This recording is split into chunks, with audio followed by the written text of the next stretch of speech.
Hello everyone and welcome back to Moo Techie. A special hello to all the dairy technologists, students and cheese enthusiasts tuning in. This is class 6 in our cheese technology series, where we continue our delicious journey into the science of cheese. Today we're building on our last class to explore the principles behind cheese making, and very importantly, how to select the right milk for the job. Let's begin with the core principles. Cheese is essentially a concentrated protein gel that occludes or traps fat and moisture within its structure. Its manufacture involves three key stages. First, the gelation of milk. Second, the dehydration of that gel to form a curd. And third, the treatment of that curd. This treated curd can then be consumed fresh, or it can be matured or ripened for periods ranging from 2 weeks all the way up to 2 years to develop its characteristic flavor and texture. Now, how do we induce this gelation of milk? There are three primary methods. The first is through the selective hydrolysis of kappa-casein at a very specific peptide bond between phenylalanine 105 and methionine 106.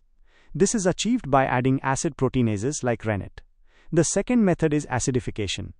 This is done at a temperature between 20 and 40 degrees Celsius to bring the pH value down close to the isoelectric point of casein, which is 4.6.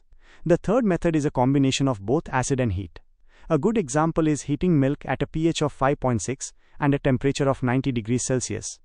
We can summarize the basic steps of transforming milk into cheese into three main phases: coagulation, draining, and ripening. During the coagulation phase, kappa-casein is destabilized by proteolysis at the 105 to 106 Th peptide linkage.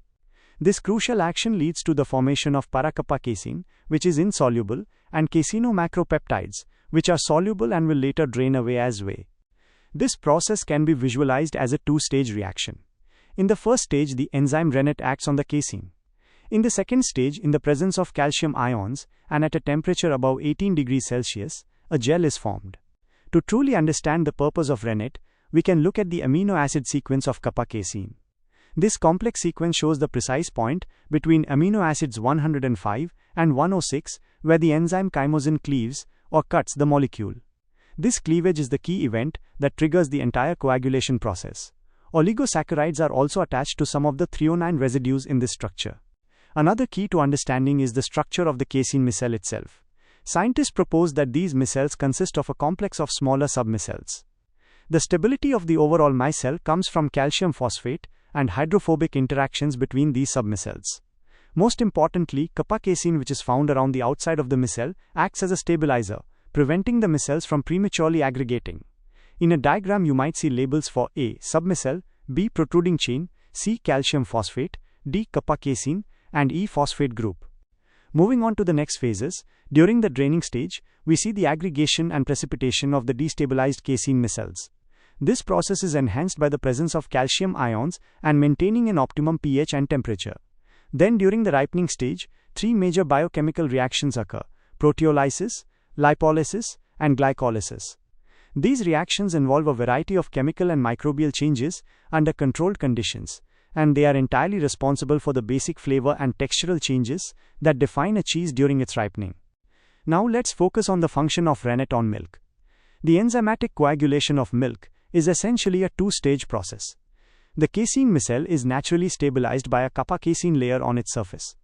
The enzymes present in Rennet, which are proteinases, hydrolyze this kappa-casein layer. This forms para-casein micelles, which then aggregate in the presence of calcium ions, leading to milk coagulation.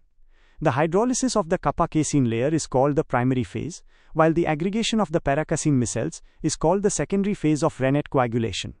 We can simplify this: Rennet acts on casein. It splits it into para-kappa-casein, which is hydrophobic, and glycomacropeptides, which are hydrophilic. In the presence of calcium ions and at about 30 degrees Celsius, the para-kappa-casein aggregates, forming a gel that becomes occluded with fat globules. The quality of the raw milk used is absolutely fundamental to producing good quality cheese. Milk quality influences everything: starter culture growth, Rennet coagulation properties, the manufacturing methods themselves, and even the development of taints and defects in the body and texture of the final cheese.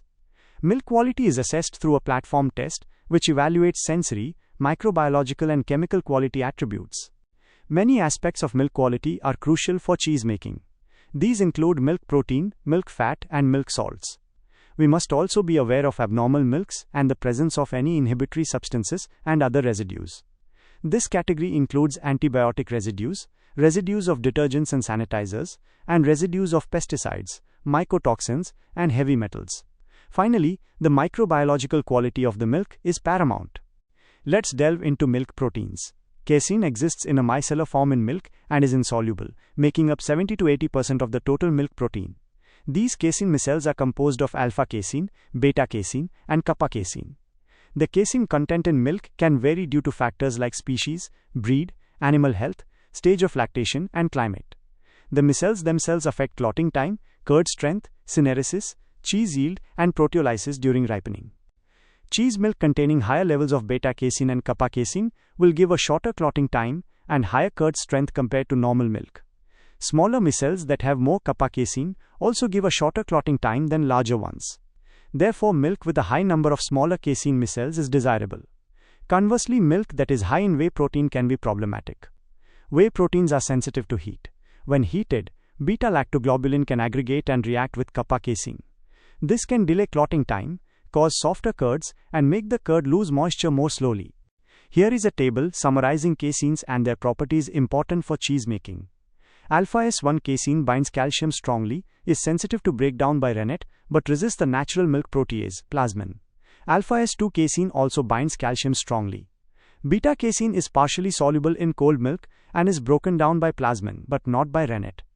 Kappa-casein stabilizes casein particles against coagulation and can bond with whey proteins during heating. Similarly, whey proteins have important properties. Beta-lactoglobulin readily reacts with kappa-casein at temperatures greater than 65 degrees Celsius, which interferes with rennet coagulation. Alpha-lactalbumin is often used to prepare infant formula. Immunoglobulins help stabilize casein particles against coagulation and can also bond with other whey proteins during heating. The heat-sensitive proteins category mainly includes bovine serum albumin. Finally, non-protein nitrogen consists of compounds like amino acids, ammonia, urea, and small peptides. Now, let's talk about milk fat. The factors affecting milk fat are similar to those affecting milk proteins. Fat is critically important for flavor development and the texture of cheese.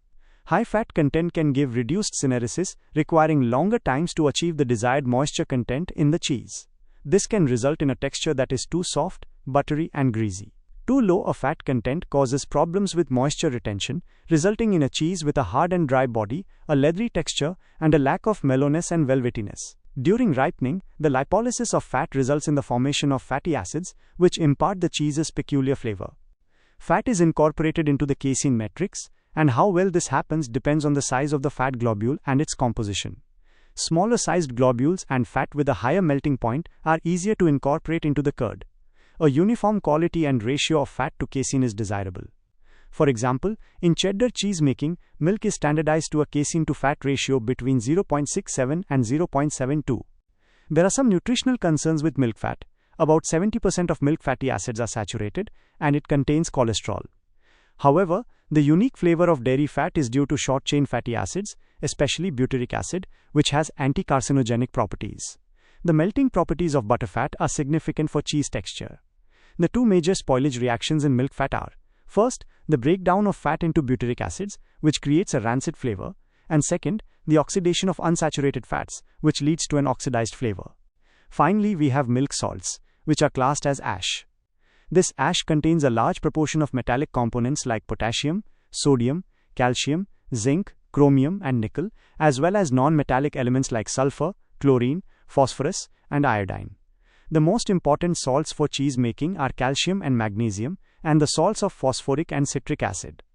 The calcium content of milk greatly influences the rennet coagulation time and the eventual body and texture of the cheese. The quantity of calcium affects the size of the casein aggregates. More calcium content in milk leads to an increased micelle size. Variations in the concentration of calcium, magnesium, phosphates, citrates, and sodium have a direct influence on the rennet coagulation time, or RCT, of milk.